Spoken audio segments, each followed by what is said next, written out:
भारतीय जनता पक्षाच्या ग्रामीण विभागाची पक्ष संघटन मजबूत करण्यासाठी संघटनात्मक बैठक आज जळगाव शहरात पार पडली। यावेळी संघटन मंत्री विजय चौधरी, जिल्हाध्यक्ष चंद्रकांत बाविस्कर, दीपक सूर्यवंशी, पोपट भोळे, पी.सी. पाटील यांनी पदाधिकारी कार्यकर्त्यांना मार्गदर्शन केले।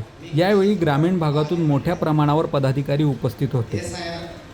नावाच्या पुढे मतदार क्रमांक, आधार क्रमांक, संपर्क क्रमांक एवढं डिटेल हे 74 ठिकाणचे BL1 गोपालकडे मी सुपूर्द केलेले आहेत। 6 एप्रिल स्थापना दिवशी धरणगाव मंडळ आणि पाळधी मंडळाचा एकत्रित कार्यक्रम घेतलेला होता, कारण आम्हाला कार्यालय नसल्या कारणाने आम्ही धरणगावला उपस्थिती केलेली होती। 14 एप्रिलला 6 ठिकाणी